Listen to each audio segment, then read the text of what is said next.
Salve, gente boa! Como é que vocês estão aí? Tudo bem?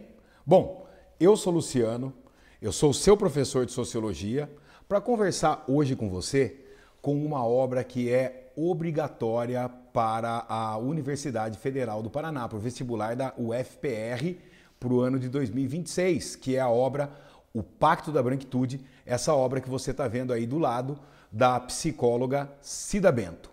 Bom, nessa aula, o que nós vamos fazer? Eu vou fazer um resumo, vou fazer um roteiro para você poder compreender essa obra.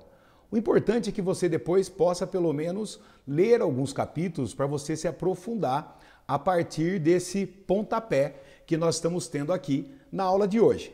Beleza? Bom, o que nós vamos fazer aqui? Além desse resumo, uma breve biografia da Cida Bento e também nós vamos conversar sobre 3 conceitos que eu acho que são fundamentais para você poder compreender, né, o íntimo dessa obra, que são os conceitos de branquitude, pacto narcísico e racismo institucional. Eu já adianto para você, manjar de sociologia eu manjo, mas eu não sou um cara muito bom, muito dado a essas tecnologias. Por isso, pessoal, peço licença. Eu vou lendo com vocês as minhas anotações para não esquecer nada do que é importante para a gente poder ter uma boa, né, visão dessa obra que é obrigatória para a Federal do Paraná. Firmeza? Então, fica comigo aqui e não se esqueça, por favor, se inscreva aqui no meu canal, deixe seu joinha, ative o sininho para receber as notificações e se você gostar, comente e compartilhe para que a sociologia chegue para mais gente aí. Certo? Bora lá então conversar um pouquinho melhor sobre essa obra. Eu acho que é interessante a gente conhecer um pouquinho a biografia, quem é a autora, né? Quem é Cida Bento? Na verdade, Maria Aparecida da Silva Bento, carinhosamente conhecida por Cida Bento, nasceu na Casa Verde, na cidade de São Paulo. Ela é filha de um motorista e de uma servente e foi a primeira da família a concluir o ensino universitário, depois o mestrado e depois o doutorado. Com formação em psicologia, experiência em recursos humanos, ela atuou como recrutadora, chefe de seleção e executiva de RH ou recursos humanos.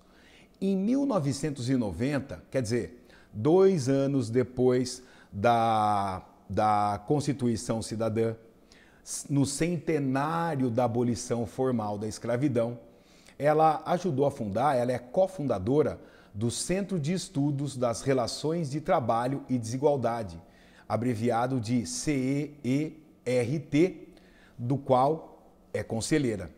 Em 2002, ela defendeu a tese de doutorado intitulado, abre aspas, Pactos Narcísicos no Racismo, Branquitude e Poder nas Organizações Empresariais e no Poder Público, fecha aspas, que investiga a diferença de tratamento entre candidatos brancos e negros no mercado de trabalho.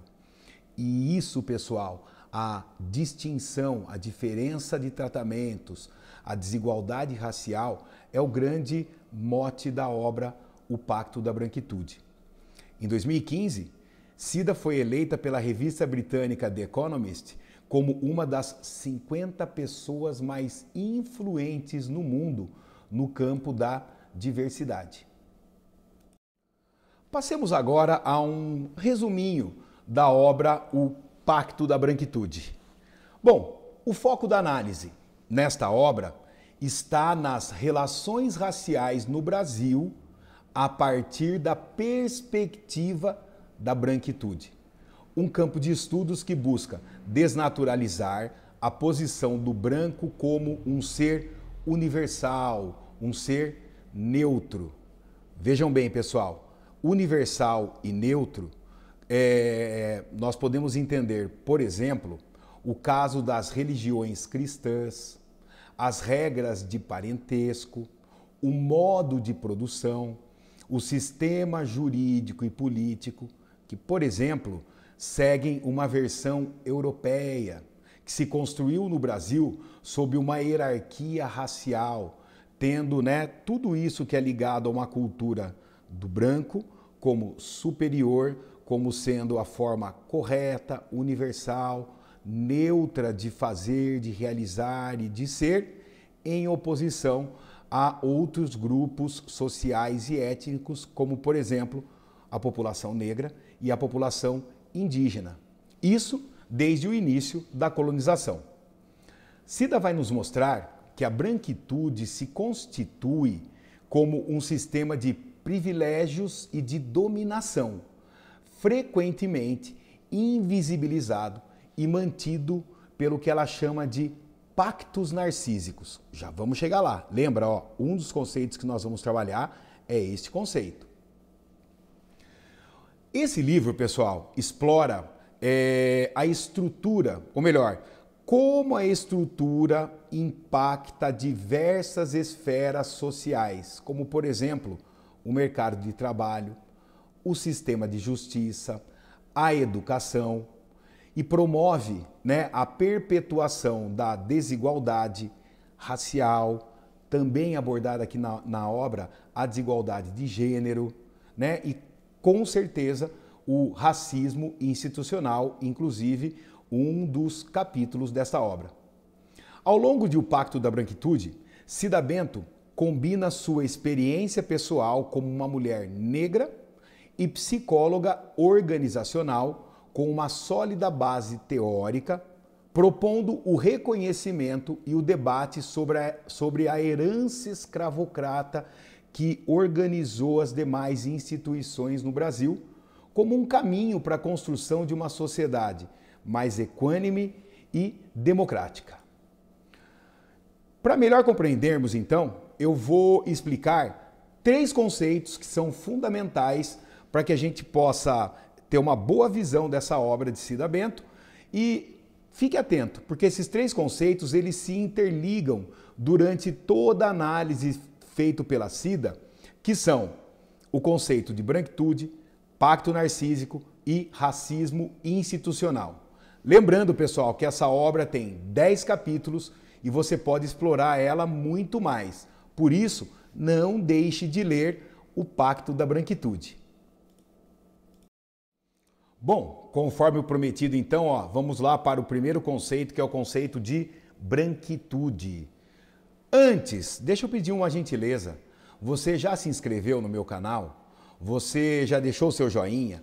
Você já ativou o sininho para receber as notificações dos próximos vídeos que eu vou postar? Pois é, me ajuda aí. E se gostar também, deixa um comentário, compartilha essa aula para que ela chegue para mais gente aí que vai estudar sociologia.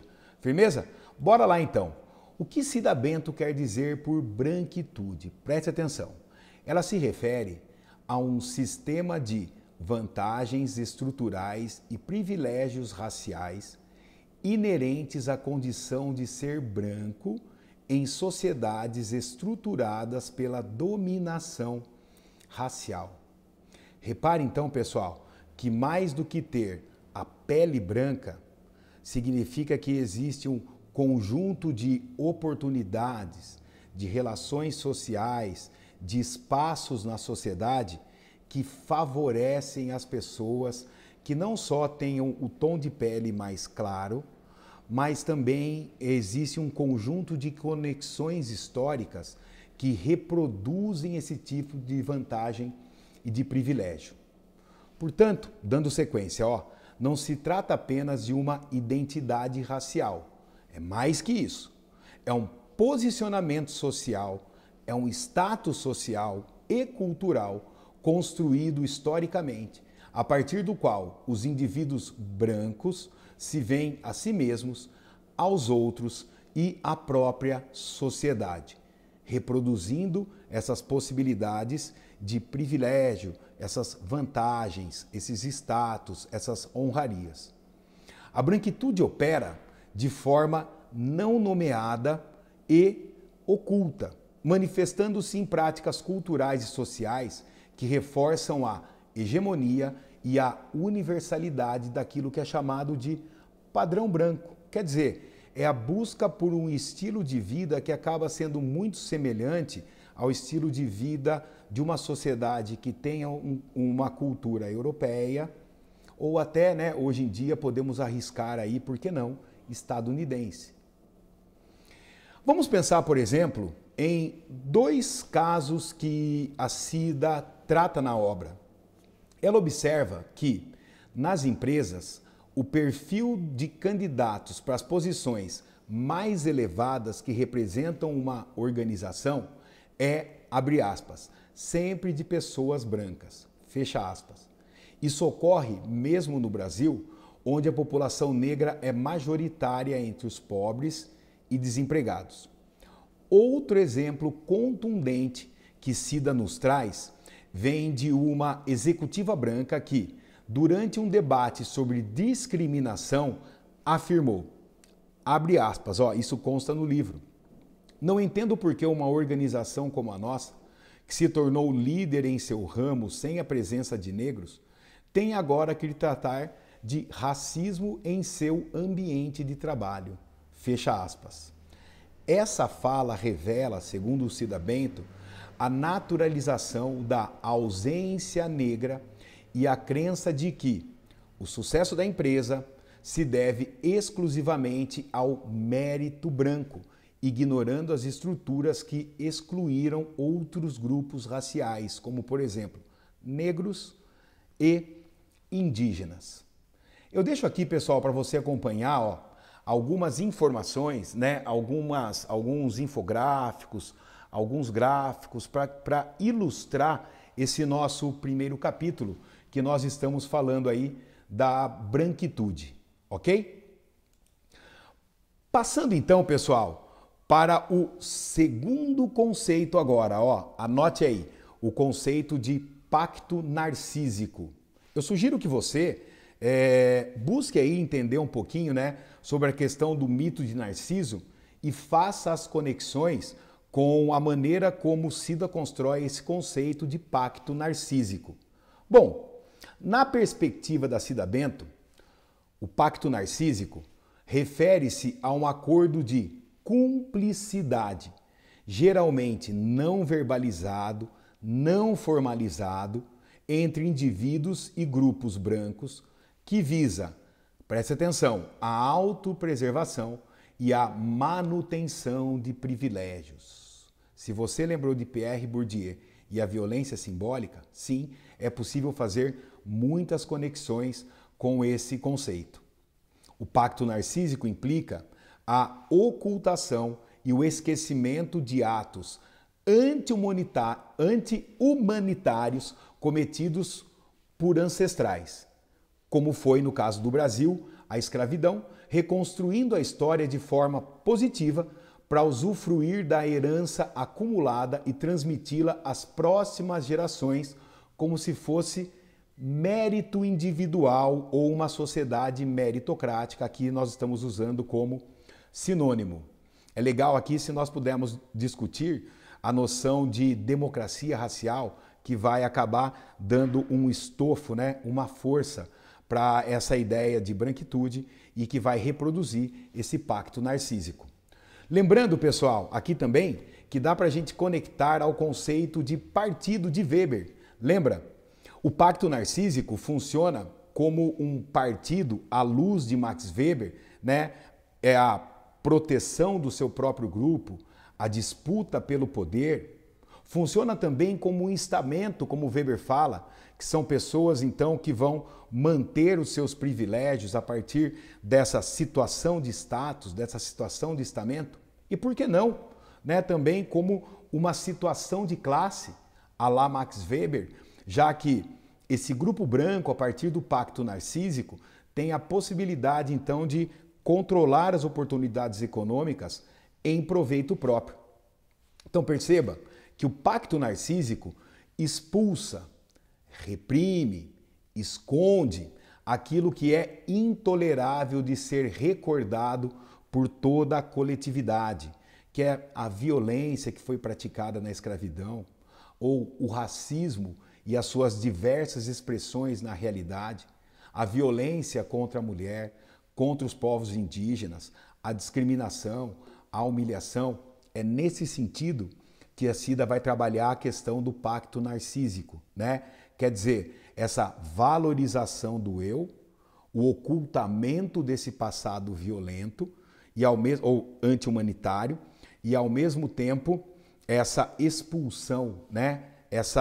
Esse distanciamento dos grupos minoritários da participação das vantagens na sociedade. É uma espécie de sepultura secreta das atrocidades cometidas pelos brancos sobre os não brancos. Eu vou deixar aqui, pessoal, essas imagens para ilustrar o que nós estamos dizendo aqui sobre pacto narcísico, retirado de um perfil no Instagram que eu sigo, que é muito legal, que é o perfil Filosofia, Cultura e Política. Firmeza, pessoal? Bom, deixa eu dar um exemplo que a Cida coloca na própria obra, que para nós eu acho que vai ser aqui bem interessante de entender. Cida conta na obra que o filho dela, o Daniel, chegou em casa um dia irritado da escola porque um colega branco, ao ver garotos negros limpando para-brisas, debochadamente disse, abre aspas para o menino branco, aqueles meninos também são descendentes de escravos. É uma vergonha, né? Fecha aspas. Cida ressalta que o menino branco não percebia que eram pessoas do grupo racial a que ele pertence, o branco, que haviam protagonizado a escravidão. E isso sim, abre aspas, conforme Cida, poderia ser motivo de vergonha. Fecha aspas. Outro caso que ela relata também no livro, que é bastante chocante, pessoal, é de uma recrutadora. Ela, como recrutadora, ela foi repreendida por telefone por um contratante por ter enviado mulheres negras para uma entrevista de secretária em um banco que, abre aspas, não queria que seus clientes fossem recepcionados e acolhidos por mulheres negras, mas sim por mulheres brancas. Fecha aspas. Isso demonstra esse pacto narcísico, esse acordo tácito que promove uma exclusão dos grupos negros, indígenas e outros grupos minoritários da sociedade. Bom, deixa eu lembrar você, né? Se você está me acompanhando e chegou até aqui, vou pedir para você, se inscreva aí no nosso canal, deixe o seu joinha, ative as notificações para ser avisado dos próximos vídeos de sociologia que eu vou disponibilizar aqui. Se você gostou mesmo, deixe um comentário e compartilhe aí para mais alguém poder curtir, né, a sociologia e estudar mais a sociologia. Conforme o prometido, então, chegamos no nosso terceiro conceito, o conceito de racismo institucional. Como que nós podemos compreender, né, o racismo institucional? Bom, pessoal, de maneira bastante simplificada, quando a gente se refere ao racismo institucional, estamos nos referindo a um conjunto de normas, políticas, processos e práticas no interior das instituições públicas, como por exemplo é o Estado, o Judiciário, as forças policiais e privadas, né? O nosso ambiente de relacionamentos pessoais, o nosso ambiente religioso, o nosso ambiente familiar, que, independentemente da intenção de discriminar, acabam por ter um impacto diferencial e negativo em membros de determinados grupos raciais, resultando em exclusão, subrepresentação e precarização das condições de vida. O que caracteriza o racismo institucional é que ele é um evento que é praticado na rotina, no cotidiano, de maneira contínua, sendo reproduzida nos nossos comportamentos que são absorvidos nas instituições às quais nós pertencemos. Muitas vezes, pessoal, esse racismo institucional, assim como Cida coloca no livro, ele pode ser aberto quando é praticado, por exemplo, um xingamento de uma pessoa sobre a outra, né, em função da cor da pele, em função do gênero, em função, inclusive, da questão econômica. Mas também ele pode ser praticado, né, na penumbra, de maneira velada, como coloca Florestan Fernandes, encoberto, como por exemplo em olhares discriminados, né, falando pelas costas, fazendo algum tipo de piadinha. Esse conceito de racismo institucional dispensa discussões sobre a intenção individual do preconceito. Sabe, aquele lance assim, né? Ah, foi um caso isolado, essa pessoa não é racista. Por quê? Porque nós absorvemos essas práticas racistas participando dessas instituições, tal qual o próprio Norbert Elias trabalha na noção de hábitos, né? Quando ele fala dessa nossa segunda natureza. Para encerrar essa nossa noção de racismo institucional, a gente pode ver, por exemplo, alguns dados estatísticos, alguns eventos na sociedade que mostram bem como essas desigualdades revelam, né, esse racismo institucional, tal qual nesses dados que eu estou colocando aqui para vocês darem uma olhadinha. No livro, pessoal, Cida mostra como o racismo institucional opera na prática. Ela aponta que nas estatísticas sobre desigualdades no mercado de trabalho, abre aspas, mulheres negras ocupam a base da pirâmide com os menores salários e cargos mais baixos. Fecha aspas. Perceba aí como que o mercado de seleção, ou como essas instituições de seleção, têm uma espécie de modus operandi na hora de selecionar determinadas pessoas para determinados cargos que correspondem aos salários. Um outro exemplo é um exemplo pessoal que Cida Bento compartilha quando o seu irmão, o irmão dela, né, líder de contabilidade de uma grande empresa, contratou 3 pessoas negras e um colega o questionou se ele pretendia, abre aspas, enegrecer a empresa, fecha aspas. Isto mostra que a simples presença de pessoas negras em espaços majoritariamente brancos é percebida como uma ameaça, revelando os, abre aspas, pés de barro do sistema meritocrático, fecha aspas.